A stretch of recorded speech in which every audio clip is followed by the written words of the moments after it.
पहुंचेंगे parade ground स्थित बहुउद्देशीय खेल सभागार, करेंगे राष्ट्रीय रैंकिंग टेबल टेनिस प्रतियोगिता का शुभारंभ। धावी कैबिनेट में देवस्थानम बोर्ड को भंग करने और नई नीति को मंजूरी देने का लिया निर्णय, नीति को मंजूरी देने के प्रस्ताव के साथ कई अहम मुद्दों पर लगी मुहर।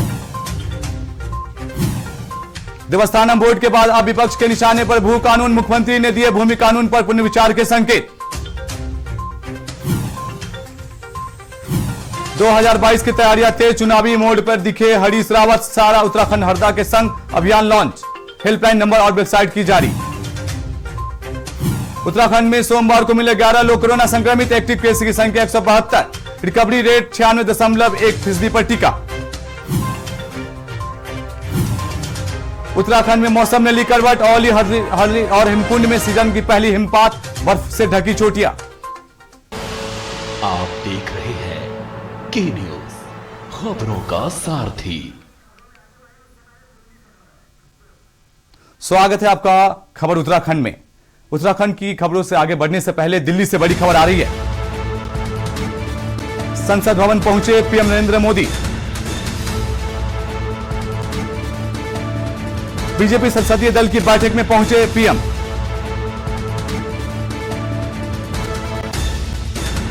अंबेडकर भवन में होगी बैठक। पहली बार संसद भवन के बाहर बैठक। संसद भवन पहुंचे पीएम मोदी।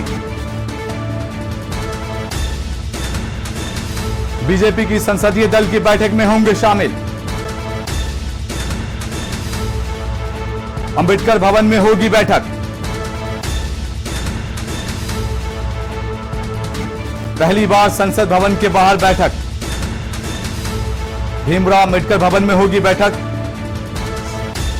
संसद पहुंचे पीएम मोदी। बीजेपी की संसदीय दल की बैठक में होंगे शामिल। अंबेडकर भवन में होगी बैठक। पहली बार संसद भवन के बाहर बैठक।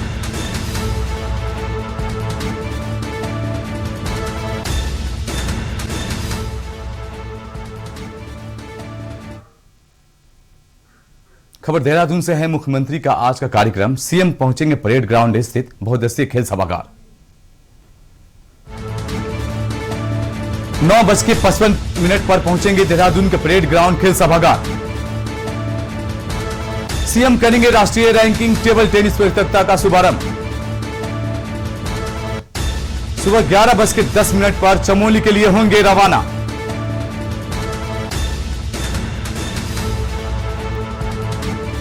सुबह 11 चमोली के लिए रवाना होंगे सीएम धामी। चमोली के पोखरी गोल मार्केट स्थित कार्यक्रम स्थल पर पहुंचेंगे सीएम धामी। हिमवंत कवि चंद्र कुंवर वरताल खादी ग्राम उद्योग पर्यटन सर्वोत्सव 2021 के शुभारंभ समारोह में करेंगे प्रतिभाग। 2 बजे नैनीताल के लिए रवाना होंगे मुख्यमंत्री धामी। 2:15 बजे खानियूसिंह खेल ग्राउंड में आयोजित कार्यक्रम में करेंगे प्रतिभाग। भीमताल विधानसभा सत्र की कई योजनाओं का करेंगे शिलान्यास।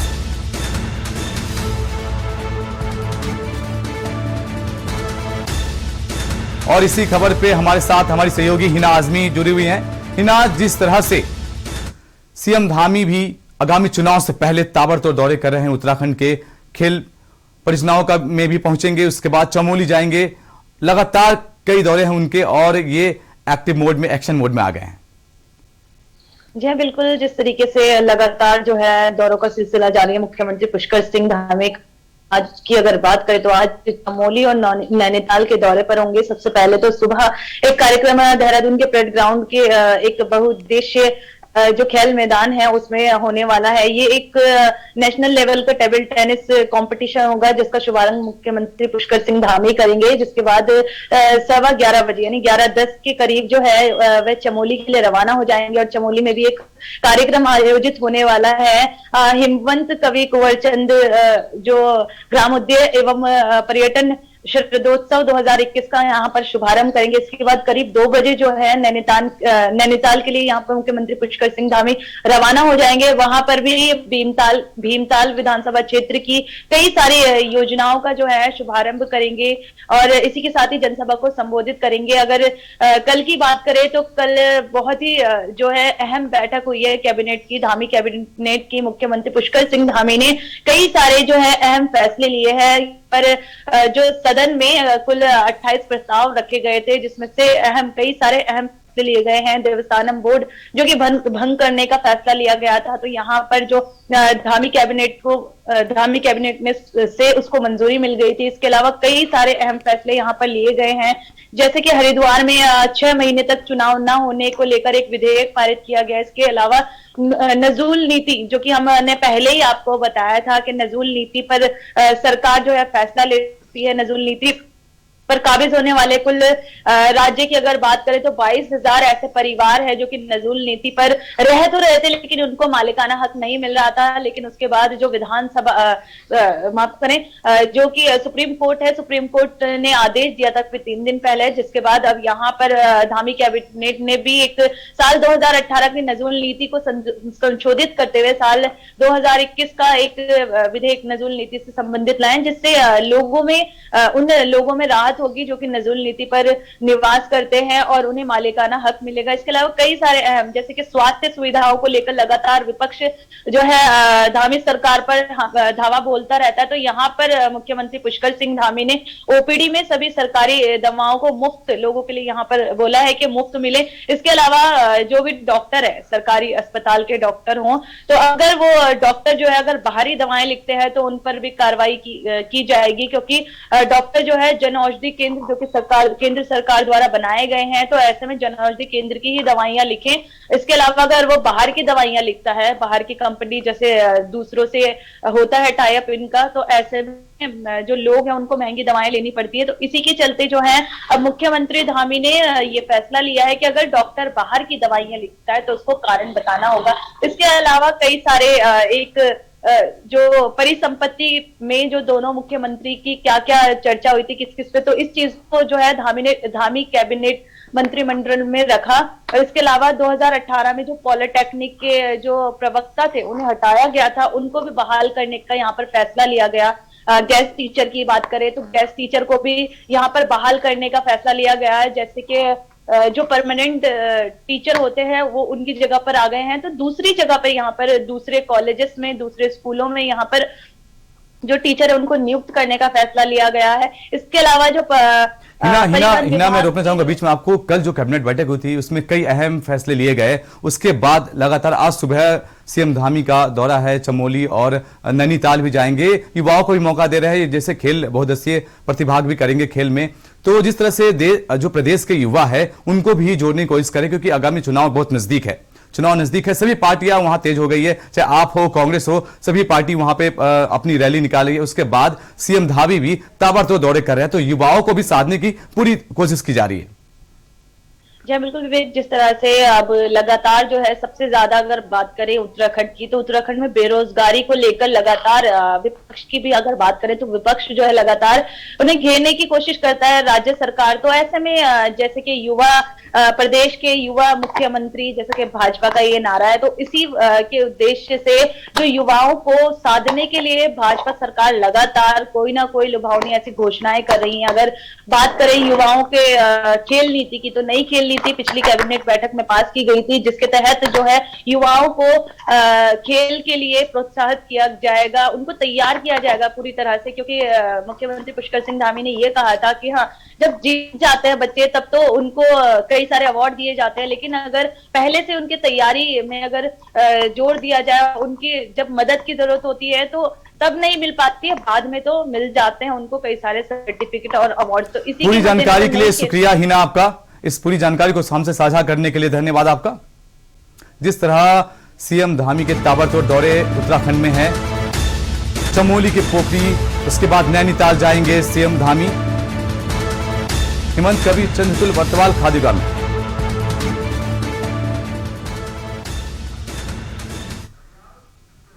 अरविंद केजरीवाल दिल्ली के मुख्यमंत्री क्या कुछ कह रहे हैं, ये माइनिंग होते हुए पाया गया है।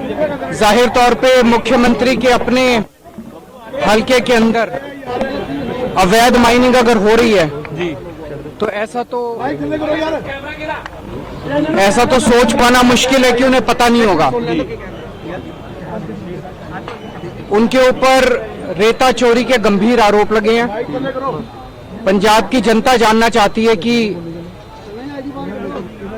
जो अवैध रेता माफिया, रेता खनन उनके हलके में चल रहा है, वो उनके मालिक हैं कि उनकी उसमें पार्टनरशिप है कि वो उसको उनका संरक्षण प्राप्त है। एक मिनट, सच्चाई क्या है इसका पता चलना चाहिए।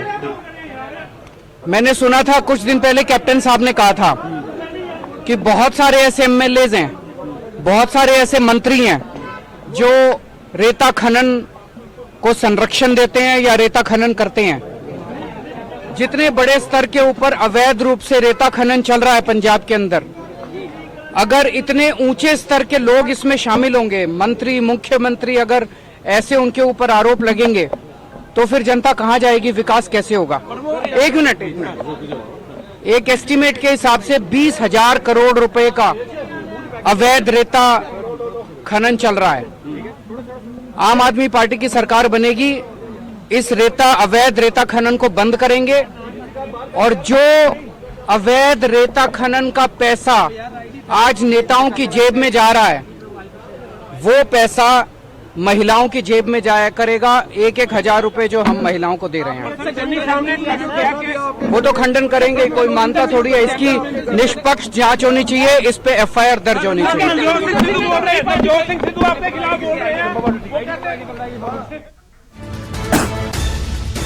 दिल्ली के सीएम अरविंद केजरीवाल अमृतसर से रेत खनन को लेकर बोल रहे थे। रेत खनन, जिस तरह से अवैध रेत खनन का मामला सामने आया है उसको लेकर सीएम केजरीवाल ने अपना बयान दिया। रुकते यहां एक छोटे से ब्रेक के लिए। आप देख रहे हैं की न्यूज, खबरों का सारथी। पंजाब सरकार दा किरती कामियां लई वड्डा तोहफा। रजिस्टर्ड किरती कामियां नू पंजाब सरकार दा शगन। पंजाब सरकार कोल 3,17,000 कंस्ट्रक्शन वर्कर लेबर है ਜਿਹੜੇ ਉਹ ਰਜਿਸਟਰਡ ਹੈ ਪਰਿਵਾਰ। ਉਹਨਾਂ ਨੂੰ ਦੀਵਾਲੀ ਦੇ ਸ਼ੁਭ ਮੌਕੇ ਤੇ ਵਧਾਈ ਦਿੰਦੇ ਹੋਏ 3100 ਰੁਪਏ ਦੀਵਾਲੀ ਦਾ ਸ਼ਗਨ ਭੇਜ ਰਹੇ ਹਾਂ ਉਹਨਾਂ ਸਾਰੇ ਪਰਿਵਾਰਾਂ ਨੂੰ। कोरोना महामारी ने जिन्हां दा तोड़िया लक, हुण पंजाब सरकार ने फड़िया उन्हां दा हथ। खुश होवेगा हुण हर किरती दा परिवार। ताइयों हर कोई कहंदा है तरक्की दे राह पंजाब सरकार। आप देख रहे हैं की न्यूज, खबरों का सारथी। ब्रेक के बाद स्वागत है आपका खबर उत्तराखंड में। बढ़ते हैं लश्कर की ओर। लक्सर में कांग्रेस नेताओं ने पत्रकार वार्ता कर लश्कर विधायक से अनेक कार्यकाल की उपलब्धियां पूछी। कांग्रेसी ने कहा कि 10 साल में क्षेत्र में व्यवसायिक या रोजगारक शिक्षा का एक संस्था तक नहीं खुला है। उन्होंने मुख्यमंत्री सहायता कोष की धनराशि के बंदरबाट करने का आरोप भी लगा। हाल में ही भाजपा छोड़कर कांग्रेस में शामिल हुए मास्टर कुशल पाल सैनी ने पत्रकार वार्ता की। उन्होंने पूछा कि लक्सर विधायक अगर 10 साल के कार्यकाल में क्षेत्र के विकास के लिए कोई बड़ी योजना लाए हैं तो बताएं। आरोप लगाया कि विधायक ने क्षेत्र में राजकीय महिला डिग्री कॉलेज, 132 केवीए का विद्युत सब स्टेशन, CHC उच्चीकरण सहित जो घोषणाएं की थी उनमें से एक भी पूरी नहीं हुई है। इस दौरान नपा के पूर्व अध्यक्ष जगदेव सिंह, डॉक्टर उमदाद शर्मा, ईश्वर अग्रवाल मौजूद रहे। घोषणा की गई है, एक भी घोषणा आज तक पूरी नहीं हुई है। मुख्य आज तक नहीं। सबसे पहला भी 2 बिंदु है जो मुख्यमंत्री राहत कोष का पैसा मिला, उसमें बंदरबाट की गई। हम चाहते हैं कि उसकी जांच होनी चाहिए ताकि जनता को भी पता लगे किस प्रकार से उस पैसे का दुरुपयोग किया गया है। जो गरीबों के पीड़ितों के लिए था उसको उनको नहीं देकर उसकी बंदरबाट की गई है। दूसरा जो बिंदु है यह है कि जो 10 साल विधायक रहते हुए जो उनको विधायक निधि मिली है उससे जितने भी कार्य किए गए हैं, एक भी ऐसा कोई कार्य नहीं है जो सार्वजनिक सड़क के रूप में किया गया हो। अभी 1 महीना पहले एक सड़क बनी थी सुल्तानपुर से पचेवली मंदिर और बाणगंगा तक, वो सड़क 15 दिन भी नहीं चल पाई। उसमें आज वो सारी सड़क टूटी पड़ी है, तो घटिया सामग्री उसमें लगाई गई है, इसलिए वो सड़क अस्थायी नहीं है। खबर लश्कर से है, जहां वरिष्ठ कांग्रेस नेता कुशल पाल सैनी ने लश्कर में प्रेस वार्ता की। इस दौरान उन्होंने लश्कर विधायक संजय गुप्ता पर मुख्यमंत्री राहत कोष के धन की बंदरबाट करने और विधायक निधि से लाखों रुपए डकारने सहित कई गंभीर आरोप लगाए हैं। उन्होंने कहा कि पिछले 10 साल यानी 2 योजनाओं से संजय गुप्ता लश्कर में विधायक है, लेकिन आज तक उनके द्वारा क्षेत्र में कोई उल्लेखनीय कार्य नहीं किया गया है।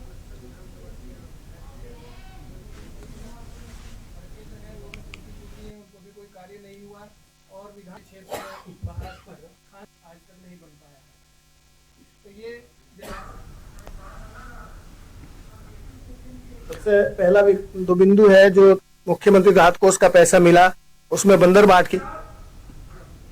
खबर देहरादून से है, जहां अवैध संबंध के चलते गुस्साए पति ने अपनी पत्नी और उसके प्रेमी को मौत के घाट उतार दिया।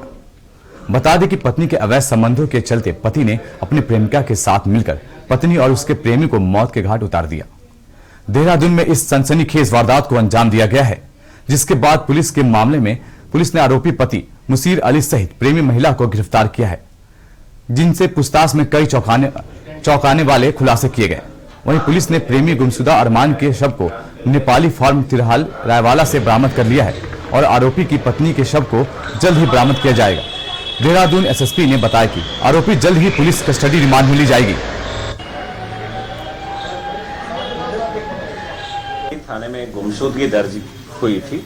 जब गुमशुदगी दर्ज हुई तो पुलिस के द्वारा जो सीसीटीवी कैमरास हैं और जो कॉल डिटेल्स हैं, जब उनको खंगाला गया तो एक व्यक्ति पर शक गया। जब उस व्यक्ति से पूछताछ की गई तो उसके द्वारा कबूला गया कि मेरे द्वारा जो गुमशुदा है उसकी हत्या कर दी गई है और हत्या के बाद जो डेड बॉडी है, मृतक है, उसको नेपाली फार्म तिराहे के पुल से उसको नीचे फेंका गया था। तो उसकी निशानदेही पर फिर हमने शव को बरामद किया। रुकते हैं एक छोटे से ब्रेक के लिए। आप देख रहे हैं के न्यूज, खबरों का सारथी। ਮੁੱਖਮੰਤਰੀ ਚੰਨੀ ਵੱਲੋਂ ਸੂਬੇ ਭਰ ਵਿੱਚ ਮਿਸ਼ਨ ਕਲੀਨ ਲਾਗੂ ਕਰਨ ਦੇ ਆਦੇਸ਼। ਅਸੀਂ ਮਿਸ਼ਨ ਕਲੀਨ ਸ਼ੁਰੂ ਕਰ ਰਹੇ ਹਾਂ ਪੰਜਾਬ ਦੇ ਵਿੱਚ। ਰੇਤ ਮਾਫੀਆ ਨੂੰ ਪਾਈ ਜਾਵੇਗੀ ਨਕੇਲ। ਰੇਤੇ ਬਾਰੇ ਮੈਂ ਕਹਿ ਚੁੱਕਿਆ, ਤੁਹਾਨੂੰ ਰੇਤਾ ਸਹੀ ਰੇਟ ਤੇ ਚੁੱਕਣਾ ਚਾਹੀਦਾ। ਇਹ ਕਿਸੇ ਤਰ੍ਹਾਂ ਦਾ ਮਾਫੀਆ ਪੰਜਾਬ ਵਿੱਚ ਨਹੀਂ ਹੋਣਾ ਚਾਹੀਦਾ। ਅਮਨ ਕਾਨੂੰਨ ਦੀ ਸਥਿਤੀ ਬਰਕਰਾਰ ਰੱਖਣ ਲਈ ਵਧਾਈ ਜਾਏਗੀ ਚੌਕਸੀ। ਨਸ਼ਾ ਵੇਚਣ ਵਾਲੇ ਖਤਮ ਕਰਨੇ ਹੈ, शराब नजायज बेचने वाले खत्म करने हैं, करप्शन खत्म करनी है। मिशन क्लीन, रेत माफिया दी होवेगी सफाई, शरारती अंसरां दा होवेगा सफाया।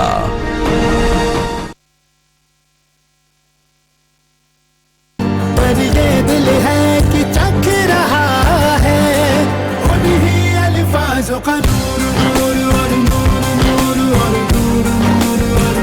दूर कितना भी जाओ, इस जुबान से दूर ना जा पाओगे। रुमर बोलो जुबान केसरी। आप देख रहे हैं के न्यूज, खबरों का सारथी। ब्रेक के बाद स्वागत है आपका खबर उत्तराखंड में। खबर बड़ी नाक से है, जहां पूर्व कैबिनेट मंत्री यशपाल आर्य और उनके पुत्र संजीव आर्य के काफिले के कुछ अज्ञात लोगों ने हमला बोल दिया था, जिसको लेकर पूरा उत्तराखंड में कांग्रेसियों में काफी नाराजगी देखी गई। वहीं गंगोली हाट के पूर्व विधायक और कांग्रेस प्रदेश महासचिव नारायण राम आर्य ने बीजेपी पर गंभीर आरोप लगाए हैं। उन्होंने कहा कि भाजपा के इशारे पर कांग्रेसी नेताओं पर हमला किया, जो बहुत निंदनीय घटना है। यदि दोषियों के खिलाफ कार्रवाई नहीं की गई तो कांग्रेस के प्रदेश सरकार के खिलाफ सड़कों पर उतरकर आंदोलन करेगी।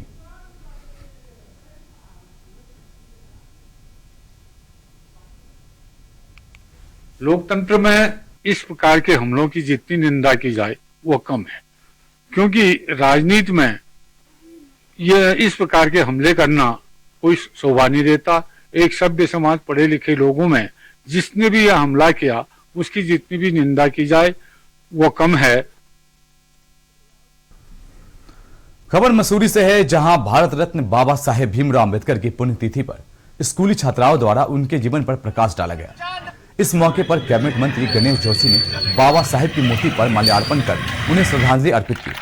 इस अवसर पर उत्कृष्ट कार्य करने वाले लोगों को सम्मानित भी किया गया। साथ ही जरूरतमंद लोगों को कंबल वितरण किया गया। कि सभी लोग बाबा साहब पर पुष्पांजलि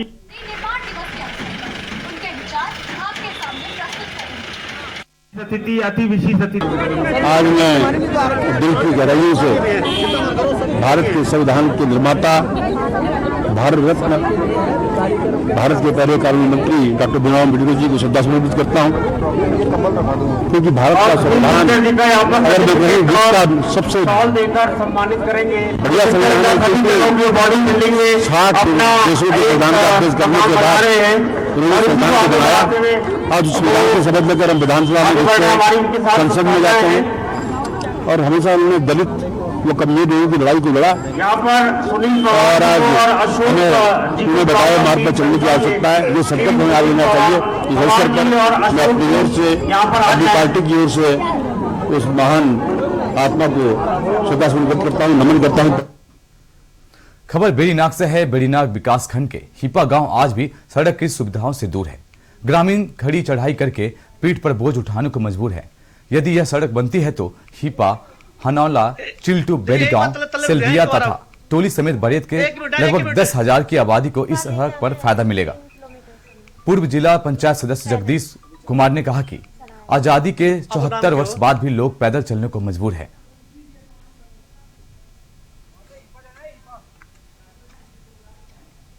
एक तरफ भाजपा के नेता कहते हैं कि अंतिम छोर में बैठे हुए अंतिम व्यक्ति तक हम विकास पहुंचाएंगे। मैं गंगोलीहाट विधानसभा की बात करना चाहूंगा। गंगोलीहाट विधानसभा से भाजपा के ही विधायक हैं और विकास खंड बेड़ीनाग के हिपा के ग्रामीण आज 3.5 किलोमीटर खड़ी चढ़ाई चढ़ने को मजबूर है। वहां गांव में जब कोई व्यक्ति बीमार होता है या कोई गर्भवती महिला को जिला मुख्यालय लाना होता है तो लोग डोली के माध्यम से लाते हैं, जिसे देखकर मन में बड़ी पीड़ा होती है। मेरी सरकार से निवेदन है कि इस गांव में जो सड़क प्रेमनगर भैंसिया गुडियार करके जो सड़क की सर्वे हो रखी है उसके लिए तुरंत धनराशि स्वीकृति की जाए। हमारी हिपा है और विधानसभा गंगोलीहाट, और मैं हिपा जा रहा हूँ। परसों मेरी पूजा है 7 तारीख को DD8 मणिनाथ मंदिर में, और 3 किलोमीटर हम पैदल जा रहे हैं यहाँ से, और ऐसे बोक के जा रहे हैं। जो राशन ले जा रहे हैं? हाँ, राशन ले जा रहे हैं मैं अपने गांव के लिए। परसों मेरी पूजा, फिर वापस हमने वहीं जाना है गंगोलीहाट मंदिर DD8। और सर हम इतने परेशान हैं कि हमारे वहाँ अभी तक रोड नहीं आ पाई। नगर निगम रुड़की में चल रहे मेयर और पार्षद के बीच का विवाद थमने का नाम नहीं ले रहा है। लगातार तीसरे दिन भी नगर निगम के 2 दर्जन से ज्यादा पार्षदों का विरोध आज भी जारी रहा। बोर्ड की बैठक करवाए जाने की मांग को लेकर पार्षदों ने मेयर कक्ष के बाहर प्रदर्शन किया और पार्षद दड़ी डालकर बैठ गए। साथ ही साथ मेयर के खिलाफ जमकर नारेबाजी भी की। पार्षदों का आरोप है कि मेयर जानबूझकर बोर्ड बैठक नहीं करवाना चाहते हैं, जिसके कारण शहर के विकास कार्य रुके हुए हैं। पार्षदों ने एक बार फिर से मेयर को भ्रष्टाचारी बताते हुए जमकर नारेबाजी की और अपने आंदोलन को तेज करने की बात कही। आपको बता दें कि रुड़की नगर निगम के पार्षद मेयर गौरव गोयल के कक्ष के बाहर ही धरने पर बैठ गए। वहीं पार्षद देवी खन्ना ने कहा कि निगम एक्ट के मुताबिक प्रत्येक 2 माह में एक बोर्ड की बैठक होनी अनिवार्य है, लेकिन मेयर विकास विरोधी राजनीति करने पर उतारू है और बोर्ड बैठक नहीं करवाना चाहते हैं। हमारे बेबी खाना ने कहा था कल हम धरने पर बैठेंगे। बोर्ड की मीटिंग नहीं हुई है, इस कारण हम धरने पर बैठे हैं। जैसे 2 साल में केवल 2 ही मीटिंग हुई है, इसमें कार्य बाधित है। जैसे बहुत चीजें हैं, वेंडिंग जोन का इसमें मामला है, टैक्स का मामला है, और क्या नाम है लीज का मामला है। ये नहीं कि केवल इसमें निर्माण होते हैं, बोर्ड की मीटिंग में पूरी रुड़की के विकास के लिए कार्य के लिए होते हैं।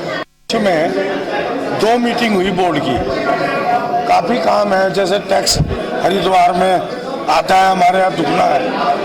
वेटिंग जोन का रगड़ा चल रहा है, अतिक्रमण का विकास कार्य ठप है, सड़कें टूटी हुई है। तो मेयर साहब है ना बोर्ड की मीटिंग नहीं कराना चाहते, इसीलिए हमने आज धरना प्रदर्शन किया। खबर लालकुआं से है, जहां विधानसभा क्षेत्र की 25 एकड़ श्रमिक कॉलोनी में पूर्वांचल महासभा के तत्वावधान में आयोजित विशाल जन भारतीय जनता पार्टी के वरिष्ठ नेता एवं पूर्व नगर पंचायत अध्यक्ष पवन चौहान पहुंचे। वहीं स्थानीय लोगों ने पवन चौहान का जोरदार स्वागत किया। इस दौरान लोगों ने भी श्री चौहान का खुला समर्थन करते हुए उन्हें विधानसभा क्षेत्र से चुनाव लड़ने का ऐलान किया। इस मौके पर लोगों ने पवन चौहान जिंदाबाद, भारतीय जनता पार्टी जिंदाबाद के साथ नारे लगाते हुए भाजपा आलाकमान से मांग की है कि कद्दावर नेता पवन चौहान को ही विधानसभा चुनाव में भाजपा से टिकट दिया जाएगा, तभी भाजपा की जीत होगी। देखिए, हम लोगों के बीच में बराबर लड़ने भिड़ने और पूर्वांचल के लोगों को देखने के लिए तैयार रहते हैं। तो हम सब इनके साथ जितने पूर्वांचल के लोग हैं, हमको अपना मुखिया बनाए। इन्होंने हमारे पूर्वांचल महासभा का संरक्षक हैं, हम लोग इनको आगे बढ़ाने की कोशिश करेंगे। देखिए, संदेश ये है कि सब लोग भारतीय जनता पार्टी के समर्थक हैं, सब लोग भारतीय जनता पार्टी को चाहने वाले हैं। राष्ट्रीय दल का सबकी जरूरत है। आज हिंदुस्तान में एक एक व्यक्ति भारतीय जनता पार्टी के लिए मरने को तैयार है। तो इसलिए सब लोग चाहते हैं कि पवन चौहान हमारे बीच का व्यक्ति है, कार्यकर्ता है, और पवन चौहान हमारे बीच में मजबूती से कार्य करे, यही सबका मानना है। फिलहाल खबर उत्तराखंड में इतना ही। देखते रहिए के न्यूज़ इंडिया।